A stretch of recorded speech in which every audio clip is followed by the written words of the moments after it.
Good evening.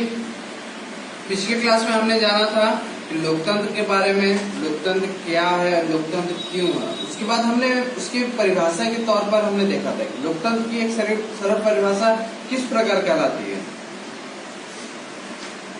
यहाँ हमने Lyngdoh madam में जो चर्चा चली थी, लिंगदो मैडम में क्लास में जो चर्चा चली थी उसके बारे में भी हमने देखा था। तो उसके अनुसार हमने पाया कि उसकी परिभाषा विशेषताओं अनुसार हम यहाँ पे कर सकते हैं। अगर हम किसी चीज की विशेषता के बारे में जानेंगे तो उसकी परिभाषा हम स्पष्ट अनुसार और सटीक कर सकते हैं। इसलिए लोकतंत्र की परिभाषा भी, हमने विशेषताएं भी देखी थी। इस प्रकार हम देखते हैं आगे के बारे में कि प्रमुख फैसले निर्वाचित नेताओं के हाथ में। अब जब विशेषताएं स्पष्ट रूप से किया जा चुका है, तब उसके जो फैसले हैं अब नेताओं के हाथ में किस प्रकार कहलाती हैं। आइए देखते हैं। पाकिस्तान में जनरल परवेज मुशर्रफ ने अक्टूबर 1999 में सैनिक तख्तापलट की अगुवाई की थी। अब यहाँ पे बोल रहा है कि पाकिस्तान में जो जनरल परवेज जो है मुशर्रफ है, वो अक्टूबर 1999 में क्या किया था? सैनिक तख्तापलट किया था। उन्होंने लोकतांत्रिक ढंग से चुनी हुई सरकार को उखाड़ फेंका और खुद को देश का मुख्य कार्यकारी घोषित किया था। और उन्होंने क्या किया था कि लोकतंत्र को लोकतांत्रिक ढंग से, वो क्या किए थे कि लोकतांत्रिक ढंग से सरकार को उखाड़ फेंके थे और खुद को देश की मुख्य कार्यकारी बना चुके थे, घोषित कर दिए थे। खुद ही वो घोषणा कर दिए थे। बाद में उन्होंने खुद को राष्ट्रपति घोषित किया और बाद में क्या किया? राष्ट्रपति भी घोषित कर लिया था। और 2002 में एक जनमत संग्रह करा के अपना कार्यकाल 5 साल के लिए बढ़वा लिया था। और यहाँ पे उन्होंने क्या किया? फिर जनमत संग्रह करवा के अपना कार्यकाल 5 साल और बढ़ा लिया, +5 करवा लिया था। ठीक है। पाकिस्तानी मीडिया, मानवाधिकार संगठनों और लोकतंत्र के लिए काम करने वालों ने आरोप लगाया कि जनमत संग्रह एक धोखाधड़ी है और उसमें बड़े पैमाने पर गड़बड़ियां की गई थी। और यहाँ पे बोल रहा है कि किसने पाकिस्तानी मीडिया, मानवाधिकार संगठन और लोकतंत्र ने बताया कि यहाँ पे जनमत संग्रह के तौर पर धोखाधड़ी किया गया। ठीक, उन्होंने बता रहा था। और यहाँ पे बड़े पैमाने पर गड़बड़ियां भी की गई थी। अगस्त 2002 में उन्होंने लीगल फ्रेमवर्क ऑर्डर के जरिए पाकिस्तान के संविधान को बदल डाला। अब यहाँ पे क्या बोल रहा है? किसके द्वारा?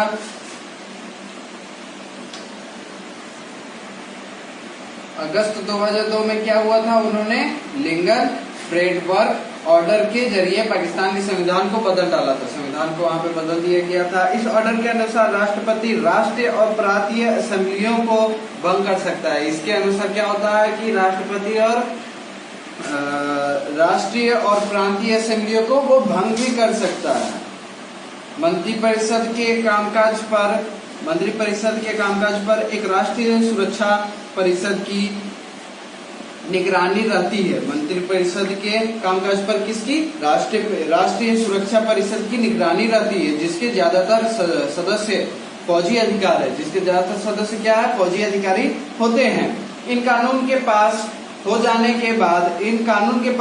के बाद राष्ट्रीय और प्रांतीय असेंबलियों के लिए चुनाव कराया गया था। और इसके ये जो फैसले लिए गए थे, इसको पास कराने के बाद राष्ट्रीय और प्रांतीय ये पदों पर चुनाव भी किया गया था। इस प्रकार पाकिस्तान में चुनाव भी हुए, चुने हुए प्रतिनिधित्व को कुछ अधिकार भी मिले, लेकिन सर्वोच्च सत्ता सेना के अधिकारियों और जनरल मुशर्रफ के पास है।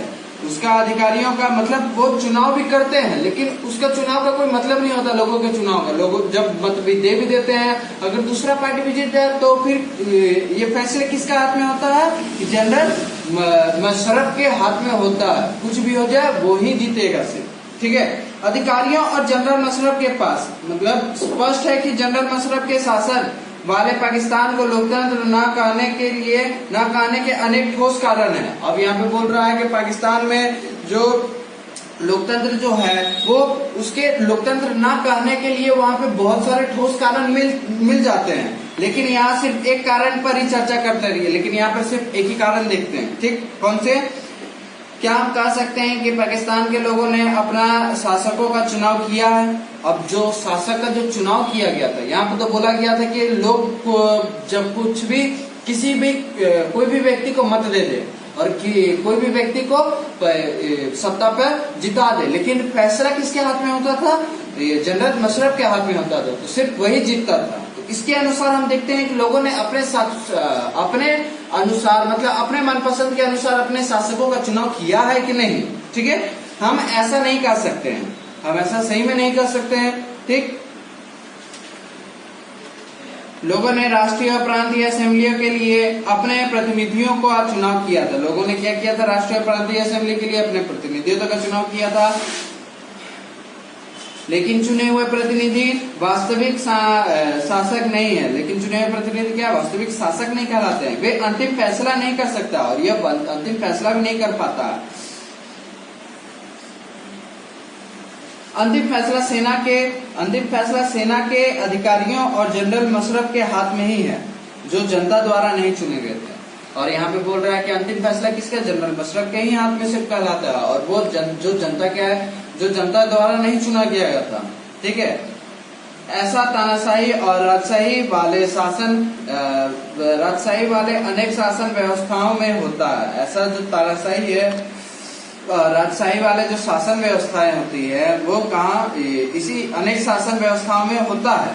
वहाँ औपचारिक रूप से चुनी हुई संसद और सरकार तो होती है, पर असली सत्ता उन लोगों के हाथ में होता है जिन्हें जनता नहीं चुनती। जैसा मैंने कहा कि जो लोग जनता द्वारा चुने गए थे, उनको नहीं आगे बढ़ाया जाता है, सिर्फ जनरल मशरफ के ही हाथ में होता है वो चीज की किसको जिताया जाए और कौन रहेगा। वो तो खुद को ही जिताता है और खुद ही सत्ता पे खड़ा होता है। पिछले अध्याय में हमने पोलैंड के कम्युनिस्ट शासन के समय में सोवियत संघ और समकालीन इराक में अमेरिका की भूमिका के बारे में पढ़ा था। अब यहाँ पे किसके बारे में? अमेरिका की भूमिका के बारे में पढ़ा था पिछले अध्याय में हमने। ऐसा मामलों में असली ताकत विदेशी शक्तियों के हाथ में हो रहती है, और ऐसा मामला किसके हाथ में? असली ताकत जो होता है वो विदेशी शक्तियों के हाथ में रहती है, ना कि चुने हुए प्रतिनिधित्व के हाथ में, और ना कि किसके हाथ में? चुने हुए प्रतिनिधियों के हाथ में। जिसको हम चुनते हैं उसके हाथ में नहीं होता है, विदेशी शक्तियों के हाथ में होता है वो शक्ति। इसे लोगों का शासन नहीं कहा जा सकता, और इसे हम लोगों का शासन भी नहीं कर सकते, क्योंकि जब यहाँ पे बोला गया है कि परिभाषा के तौर पर लोगों का शासन, ठीक, तो लोगों का शासन यहाँ पे किस प्रकार का है? वहां पे तो लोग तो जो चुनाव करते हैं वो तो जो जनरल मशरफ है उसके अनुसार ही सिर्फ वहां पे सत्ता पे जिसको रहना है उसी के अनुसार से बैठा गया, तो यहाँ पे लोगों का मतलब ही नहीं हो पाता है। इससे हम लोकतंत्र शासन व्यवस्था की पहली विशेषताओं पर पहुंचते हैं। यहाँ पे पहली विशेषता के बारे में जानते हैं। लोकतंत्र में अंतिम निर्णय करने लेने की शक्ति लोगों द्वारा चुने हुए प्रतिनिधियों के पास ही नहीं होना चाहिए। और यहाँ पे बोल रहा है कि लोकतंत्र में जो अंतिम निर्णय लेने की जो शक्ति है लोगों के द्वारा चुने हुए प्रतिनिधियों के पास ही होना चाहिए, और लोगों के द्वारा जो चुने हुए प्रतिनिधित्व होते हैं उसके पास ही होना चाहिए। स्वतंत्र और निरपेक्ष चुनावी मुकाबला, और स्वतंत्र और निरपेक्ष तौर पर चुनावी मुकाबला किस प्रकार कहलाता है ये देखते हैं। चीन की संसद का क्वांगुआ रेमिन दावियाओ दाहुई है, ठीक, राष्ट्रीय जन संसद कहते हैं इसे। इस चीन का एक जो संसद है उसको बताया गया है राष्ट्रीय जन संसद उसे कहते हैं। चीन की संसद के लिए प्रति 5 वर्ष बाद नियमित रूप से चुनाव होते हैं। प्रत्येक 5 वर्ष पे वहाँ पे चुनाव भी होता है। इस संसद को देश का राष्ट्रपति नियुक्त करने का अधिकार है, और इस संसद के देश का राष्ट्रपति नियुक्त करने का अधिकार भी मिलता है इस संसद में।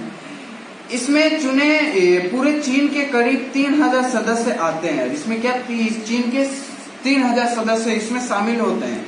कुछ सदस्यों का चुनाव सेना भी करती है, और कुछ सदस्यों का चुनाव कौन? सेना भी करती है। यहाँ पे चीन में चुनाव लड़ने से पहले भी उम्मीदवारों को चीन कम्युनिस्ट पार्टी से मंजूरी लेना होता है, और यहाँ पे मंजूरी भी लेना पड़ता है। चीन के सबसे पहले उम्मीदवारों को चीन की कम्युनिस्ट पार्टी से भी मंजूरी लेना पड़ता है जो चुनाव लड़ना चाहते हैं। 2002 से 2003 में कुछ 2002 से 2003 में हुए चुनावों में सिर्फ कम्युनिस्ट पार्टी और उससे संबंधित कुछ छोटी पार्टियों के सदस्यों को ही चुनाव लड़ने की अनुमति मिली। सरकार सदा कम्युनिस्ट पार्टी की ही बनती थी। अब यहाँ पे बोल रहा है कि 2002 और 2003 में क्या हुआ था कि कम्युनिस्ट पार्टी और सिर्फ उनसे जो छोटी जो पार्टियां हैं सिर्फ उन्हें ही चुनाव लड़ने दिया गया था, और अंत में कौन जीता था? सिर्फ कम्युनिस्ट पार्टी ही सिर्फ जीता था।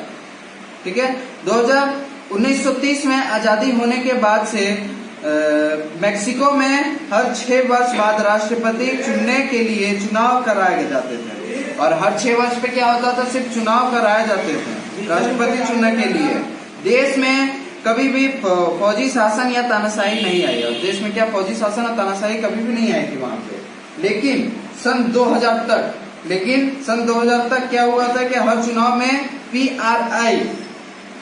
पीआरआई नाम की एक पार्टी को ही जीत मिली थी। और यहाँ पे सन 2002 तक क्या हुआ था कि सिर्फ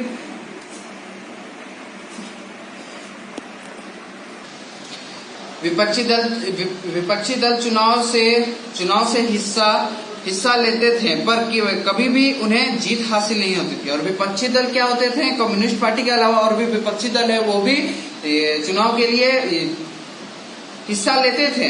विपक्षी दल चुनाव के लिए हिस्सा लेते थे, लेकिन उनकी कभी भी जीत नहीं हो पाती थी। चुनाव में तरह तरह के हथकंडे अपनाकर हर हाल में जीत हासिल करने के लिए कुख्यात थी। ठीक है। अब यहाँ पे बोल रहा है कि चुनाव में तरह तरह के हथकंडे अपनाकर हर हाल में जीत हासिल करने के लिए कोई भी सब क्या करते थे? कोई भी हाल में जीत हासिल करना चाहते थे। वहां पे तो कम्युनिस्ट पार्टी के अलावा और कोई जीतता ही नहीं था। जो ये विपक्षी दल थे वो कोई भी हथकंडे अपनाकर वो अपना जीत हासिल करना चाहते थे, लेकिन वो नहीं कर पाते थे। सरकार दफ्तरों के काम करने वाले सभी लोगों के लिए पार्टी की बैठकों में जमा अनिवार्य था। अब यहाँ पे बोल रहा है सरकार दफ्तरों में काम करने के लिए सभी लोगों के लिए पार्टी का आना जरूरी कहलाता था, सिर्फ काम के लिए। सरकारी स्कूलों के अध्यापक अपने छात्र छात्राओं के माँ बाप के पीआरआई के लिए वोट देने को कहते थे। अब यहाँ पे बोलते थे कि सरकार के जो स्कूल के जो छात्र हैं उनको कहा जाता था। अब फिर जो जिनके ये बच्चे हैं उनके माँ बाप को भी कहा जाता था कि पीआरआई को वोट देने के लिए कहते थे। मीडिया भी जब तक विपक्षी दलों का आलोचना करने के अलावा उनकी गतिविधियों के नजरअंदाज ही करती थी।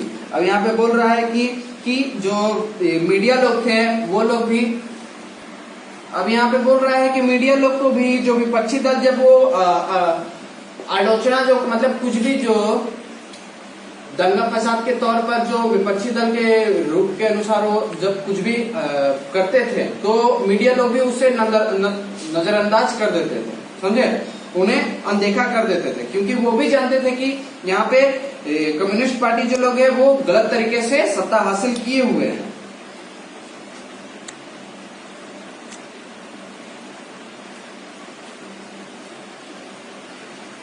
कई बार एकदम अंतिम क्षणों में मतदान केंद्रों को एक जगह से हटाकर दूसरी जगह कर दिया जाता था। कई बार क्या होता था, एकदम से मतदान जो केंद्र है उसको एक जगह से दूसरी जगह कर दिया जाता था, जिससे अनेक लोग वोट ही नहीं डाल पाते थे। जिससे क्या होता था, अन्य लोग वोट ही नहीं दे पाते। कम्युनिस्ट पार्टी लोग क्या करते थे कि जो जहाँ वोट दिया जाता वो एक जगह से हटाकर दूसरी जगह बार बार करते रहता था, जिससे वो लोग को पता ही नहीं चलता था कि वोट देना कहाँ। तो इससे वो लोग वोट ही नहीं दे पाते थे।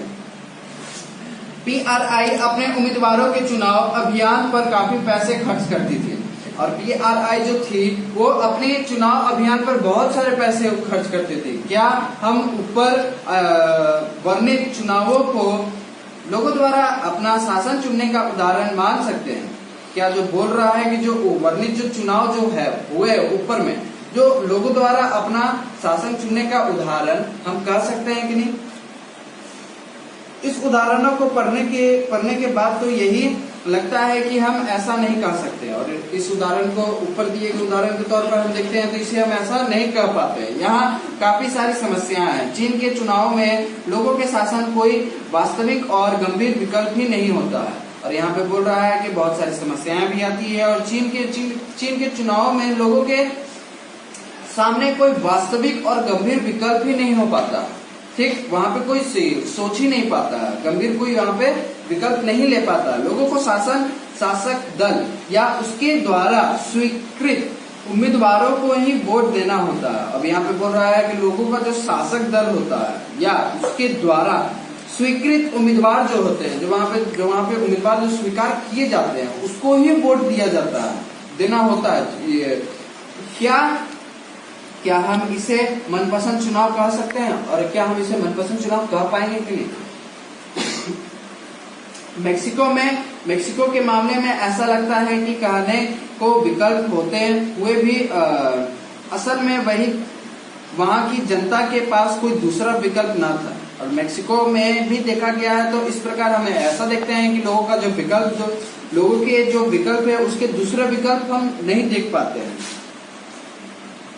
किसी भी तरह वहां शासक दल को पराजित नहीं किया जा सकता था और कोई भी कारणों से हम वहां के शासक दल को वहां से हटा नहीं सकते थे, लोगों के चाहने पर भी नहीं। वहां पर चुनाव निष्पक्ष नहीं है, मतलब निष्पक्ष नहीं है, ठीक है। वहां पे क्या होता था कि लोगों के द्वारा जब कुछ भी करने के बाद भी वहां पे विपक्षी दल, वहां पे जो सत्ता जो हासिल किए हुए है कम्युनिस्ट पार्टी, वो हटता नहीं है और नहीं हटना चाहता है। और यह चुनाव है निष्पक्ष तौर पर नहीं कहलाता है कि अगर मानो जो लोग जिसको चुनता है, जैसे PRI है, ठीक है, वो लोग उसको ही वोट देता है, सारे आदमी को बोल दिया जाता है कि उसी को सिर्फ वोट देने के लिए। फिर भी वो कम्युनिस्ट पार्टी क्या करता है कि वहां से जो वोट बॉक्स है उसको ही सिर्फ हटा देता है, वहां से इधर उधर ये अपने स्थान चेंज करते रहता है, जिससे क्या होता है कि लोग मत ही नहीं दे पाते, वहां पे वोट नहीं दे पाते हैं। इससे क्या होता है कि लोग अंत में क्या होता है, सिर्फ कम्युनिस्ट पार्टी का ही सरकार बन पाता है, ठीक है।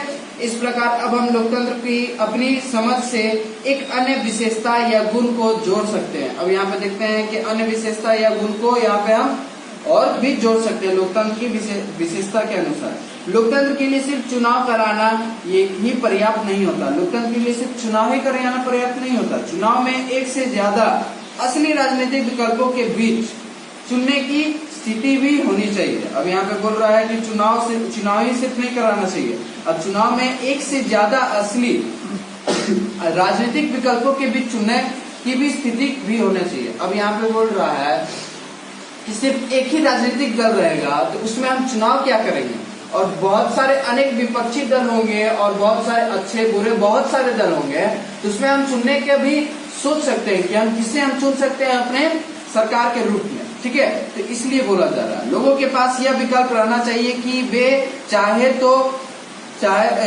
तो शासक दल को गद्दे से उतार दे, और लोगों के पास यह भी होना चाहिए, यह भी शक्ति उनके पास होना चाहिए, तो चाहे तो वो अपने जो सत्ता पे जो बैठा हुआ है, जो गद्दे पे जो गद्दा हासिल किया हुआ, उसको भी वहां से हटा देने का भी शक्ति होना चाहिए, ठीक है।